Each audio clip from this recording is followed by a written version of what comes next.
A good Thursday evening to you. I am First Alert meteorologist David Ernst here with a weather update. Had a couple of nights off, but we're back at it tonight, and we do have a round of thunderstorms tracking into the area. Now, I do not anticipate that this is a repeat of the storms that we had earlier in the week. Nonetheless, they could still be on the stronger side when they get here and certainly would have the potential to produce some very heavy rainfall, frequent cloud-to-ground lightning. So they certainly do pose a danger, but they will be coming through in the middle of the night. The good news right now is there aren't any severe warnings on those storms whatsoever, and they're still in an environment that's a little more favorable for those storms to be on the more intense side than they will be when they get here. So all of that bodes well and gives me a little greater confidence in saying that we're keeping the severe weather outlook in the low category tonight, so not quite rising to the threshold that we had earlier in the week. Yeah, you're right. It does feel very muggy out there. At least it's not as hot as it was earlier this week, but we will be getting rid of that humidity over the course of the day tomorrow, and it's the storms you see on your screen right now that will help bring about that change. Those were fired up earlier today along a cold front. Now, the storms themselves will outpace the cold front, so we will be looking at the rain and storms tonight, and then it will be during the day tomorrow that cold front passes through, and it's after that the wind will turn westerly and the humidity will start to drop. So you may not notice a difference in the morning, but I would certainly expect by this time and probably even as early as, say, 2 to 5 o'clock in the afternoon, evening, you'll start to notice a difference in the humidity as it drops. If you're watching this on the WBAY TV2 Facebook page, you can head over to my Facebook page and throw me a follow there. We will get into the details here in just a minute. Before I do that, though, I do want to point out the QR code there. It's right underneath me for our WBAY First Alert weather app. You can take out your mobile device if you're watching this from a desktop computer or a laptop and scan that QR code, and it'll get you right into the app. It can do push alerts for severe warnings, should any be issued, as well as live video updates that we can post here from the First Alert Weather Center, similar to what we're doing right now. And then on quiet, mundane days, you get the hourly forecast and a look at the extended forecast as well. So let's go ahead and get into the details here. Now, I just saw the question posed up there from Ryan about hail, and yes, there are some hailstones in the storms right now. In fact, we'll go ahead and turn the lightning off just to kind of declutter the screen a little bit. Let's get, for some reason, I think it's just a distance in the weather office. My mouse doesn't always work as well as it should. As I'm sitting away from the computer that this is on. So we do have near severe hail there just to the north side of La Crosse, northeast of La Crosse. That looks like it's probably nickel size, on the verge of quarter size. Once it gets to quarter size, that is technically severe, but sometimes the National Weather Service will wait to see if it's just a storm pulsing up, and they may not issue that warning until we see some hail core being maintained. So right now, just you'd call it sub-severe. It's an intense storm, no doubt. But not seeing too much in the way of big hail on it. By the time the storms get here, the threat for hail will be even lower, and it's more of a wind threat by the time the storms would get here. If we were going to see anything severe, that's what I would expect a warning to come out for, would be damaging wind gusts. Angie, as far as the tornado potential goes, very low in this area.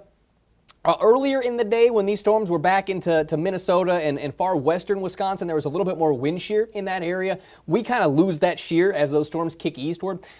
You never say never. Anytime you get a line coming through, there can be little kinks in the line that can form spin-ups.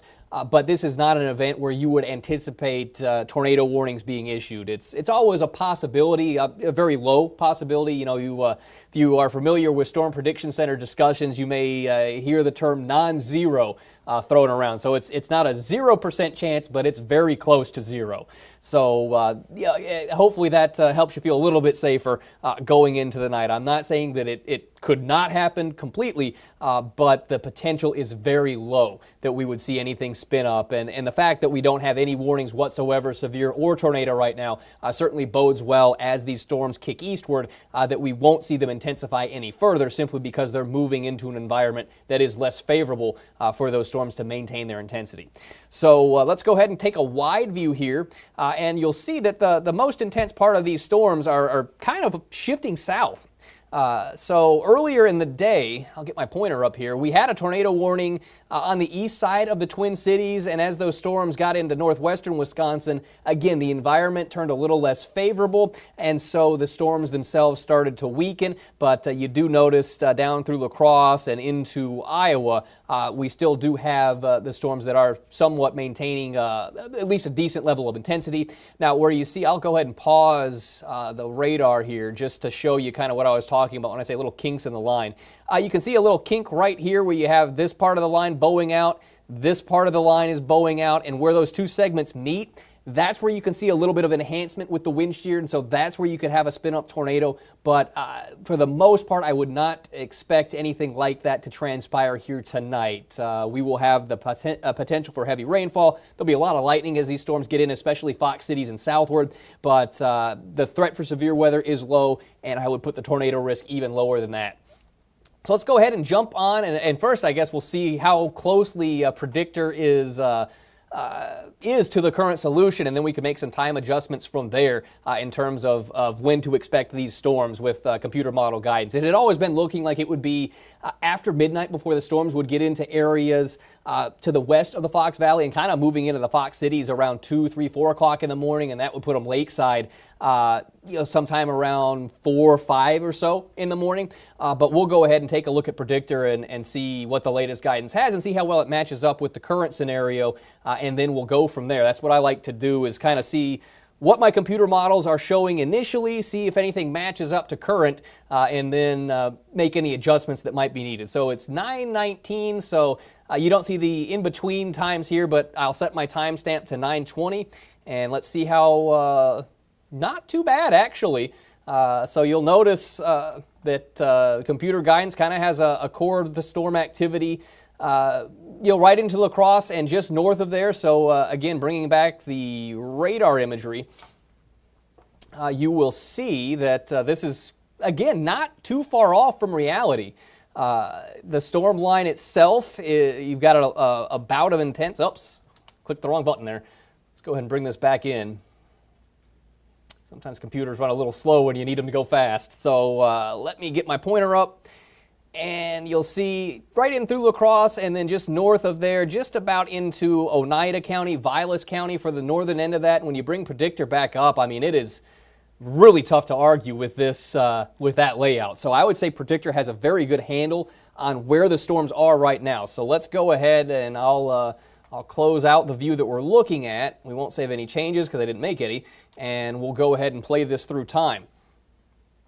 So we'll pick it up here on Predictor, again, present time, 9 o'clock. As we work our way towards 11, you see those storms getting closer, rainfall perhaps getting into parts of Langlade, Forest, Florence counties. The most intense, heaviest rainfall will be settling southward. So here we are, 1 o'clock in the morning. By 3, 4 o'clock in the morning, that's when you start to see it get closer to the Fox Valley. So if anything, this runner Predictor looks like it might be coming in a little slower than the run before it. I'll put some additional pauses in here just so we can stop it at 2 in the morning and 3 o'clock in the morning.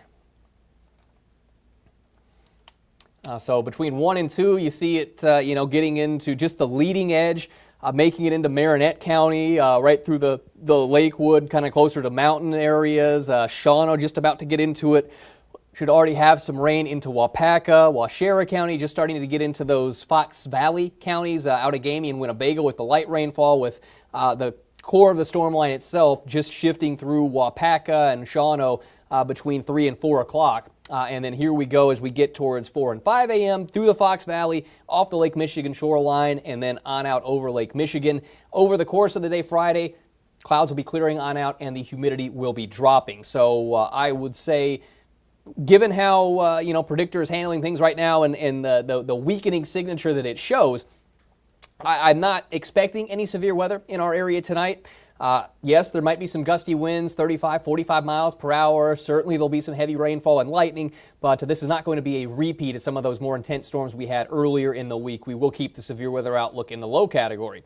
Something to look forward to tomorrow.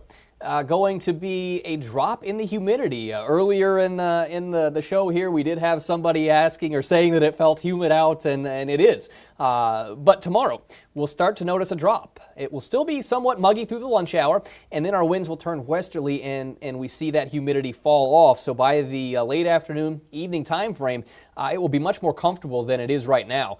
Speaking of right now, let's go ahead and check in, see what that dew point temperature is doing. And I would expect mid-60s to low 70s, and yeah, that's right where we are. And again, lines up with that muggy feel.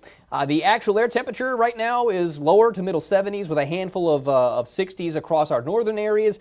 The numbers won't drop too much from here, maybe 2-3 degrees, but that should be about it between what we are right now and our nighttime low.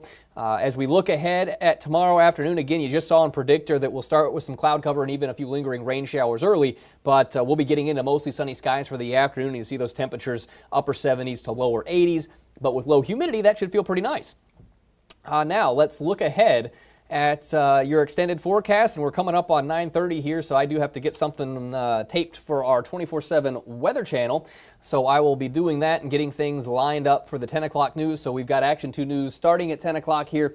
And of course, we'll have a full recap of current conditions, where those storms are, and what we would expect to happen tonight. But obviously, I wouldn't anticipate too many changes in the going forecast. We'll see if anything can intensify between now and then. But as those storms move eastward, the environment gets less favorable for stronger thunderstorms. So again, all that bodes in our favor in terms of missing out on severe weather tonight, just seeing some heavy rainfall, and you'll undoubtedly hear some thunder out of this as well. Temperatures will still be warm tomorrow, and still on Saturday. There's going to be another cold front coming in late Saturday, and that may trigger a few rain showers across our northern areas Saturday night. But the daytime hours throughout this holiday weekend are dry. In fact, we should see a fair amount of sunshine on just about every day. We will be looking for temperatures in the lower 80s on Saturday, but less humid. And then we're in the 70s for highs on Sunday and for Labor Day. After that, we do get a little bit warmer towards the end of next week, but it doesn't look like the humidity will be coming back in any big-time fashion. So as a lot of our schools start back up, I don't think we'll have the issues that we were dealing with Green Bay and Pulaski schools going back earlier this week, where you had just that unbearably hot and muggy weather. Even though it will be turning a little warmer, not as bad as what we just came out of. Can't say that that's the end of our summertime heat. We'll have to wait and see on that, but not seeing any signs of anything quite that hot in the foreseeable future. So with that, I will go ahead and leave you. I'll scroll back through the comments feed here and see if there is anything that I didn't address, that I didn't see coming through on Facebook. And of course, we'll be here, Action 2 News at 10 o'clock tonight. You'll have Chief Meteorologist Steve Balon coming in to help you out through the morning hour. Should there be any warnings issued, he would be the one to take care of that, as this is going to be an early morning, pre-dawn kind of an event when these showers and storms get here. So hope you have a great night, a safe night. And I don't know that I'll be doing one of these tomorrow night, just because I've got some computer reboots and things to take care of, so we may not have time to get the live broadcast in. So if I don't touch base with you tomorrow, hope you have a safe and fun Labor Day holiday weekend.